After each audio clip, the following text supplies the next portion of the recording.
chat with Renato Terry before the game, and he actually told me that he hasn't prepared at all. The only thing he's decided is what he is not going to be playing against the juggernaut, that is Wesley So. And they're going to be off 3, 2, 1, and we're going to see the shake of hands. Yes, we do. So what is the opening going to be? Wesley plays his normal move, the king's pawn, and surely Renato knows what he's going to do. One of my favourite openings, the French defence, Ivanka. It is. He is deciding to play it solid, I would say, and wonder what Wesley would do. He's reaching for the knight. Will he put it on, I was going to say it's c3, he puts it on d2, the Tarrasch variation. Move has been played quite recently by many top players. They're both developing what is called the opening stage. This is where you're sort of sizing up your opponent, trying to work out where their weaknesses is. This could lead to a very exciting position if Black pushes his kingside pawn. This is a speciality that I've played for 20 years, but he probably doesn't want to play like me. That might be a big mistake. Okay, he's gone the other way. Another speciality of mine, and this is a move that Mickey Adams, England's best ever player, often plays as well. The move that Wesley's gone for. And we see the Black Queen come out, apply pressure on the centre, and that is why Wesley has traded pawns. I must admit, I'm kind of unfamiliar with this type of position, but you mentioned Mickey Adams, and I know him as the French killer.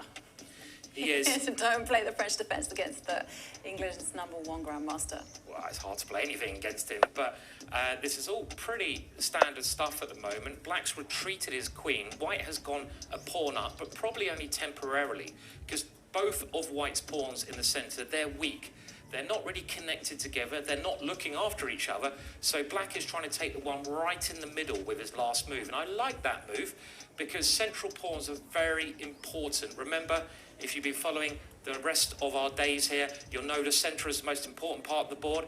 Okay, he's decided to go the other way. This is a bit of a safer option, not as ambitious, but leading to a fairly standard kind of structure here. Yeah. And I just want to mention there are some numbers, and we can actually see the heart rates of Wesley So and Renato Terry.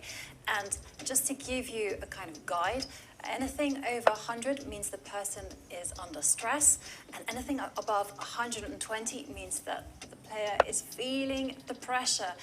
And there we see Wesley. He started around 130. He's managed to get it down to 128. But the heat is on. And we also saw the person who's got the highest ever reading on that wins a special prize. I don't know what it is yet, but they win a special prize. And Wesley got to about 170 heart rate. We nearly had to call the ambulance. We were thinking about it. The production crew was getting very worried. In the end, we waited, and his heart rate luckily went back down again. Back to the board. Another thing you should keep an eye on is the evaluation bar. You can see that it's a little bit in White's favour there. The white line just moving there is a little bit advanced.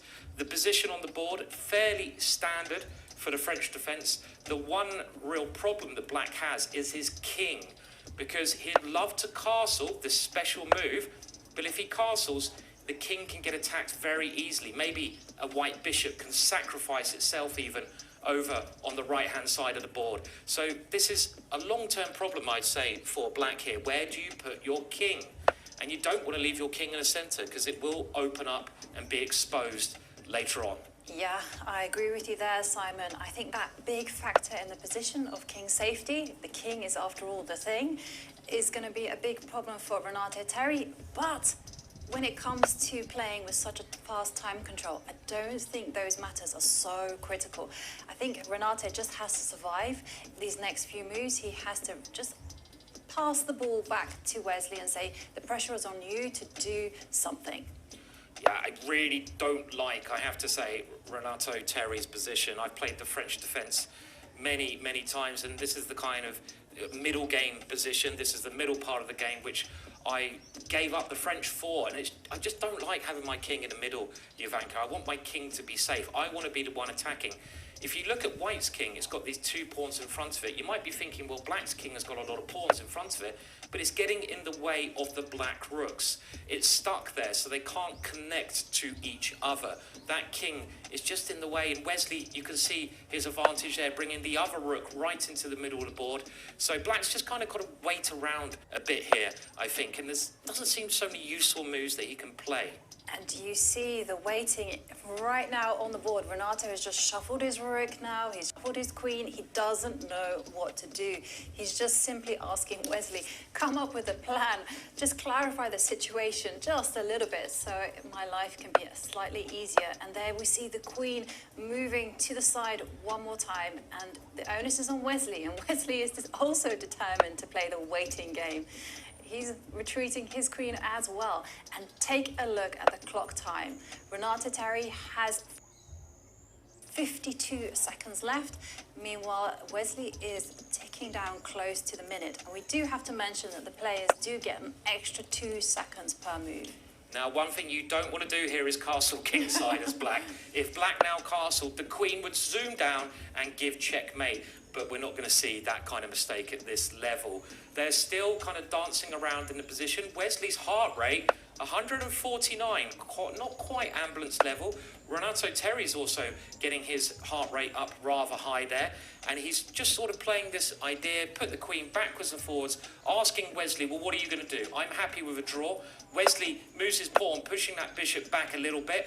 And the clocks are they're going to be critical. And this is a move which is very logical. Knights belong in the middle of the board. The white knight comes in there. It's probably got to be captured, but then the white pawn will move to where the knight is and be very nicely positioned right in the middle of the board. I'm not sure about that move. I mean, I really like this waiting game that was going on.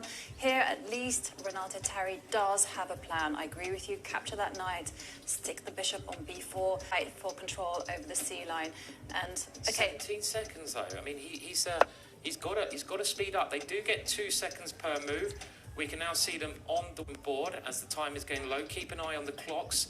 Black is trying to get some action down that line where he's moved his rook. Wesley moves his knight all the way to the left-hand side. That knight, again, is a really mischievous piece there, causing a lot of trouble. So black swaps it off. The knight now attacked. It's got to come back, and it's really going to heat up, I feel, with this last part of the game. 6 seconds. Ooh. And he's putting his knight back on the starting square. He has to move quick, take those decisions. And Wesley applying the pressure, rerouting the queen, attacking a pawn.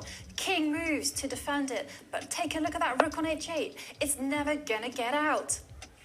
And look at the time as well. 3, 2, 1. He's going to lose. Oh! He must have made that move with milliseconds on his clock. Wesley moving forwards in the middle. It looks like white has a pretty good position here because white has this pressure on that right-hand side, and black's rook in the corner is not doing anything at all. But it's still got to be Wesley. He's got to find the way to push forwards and to break this defensive structure down.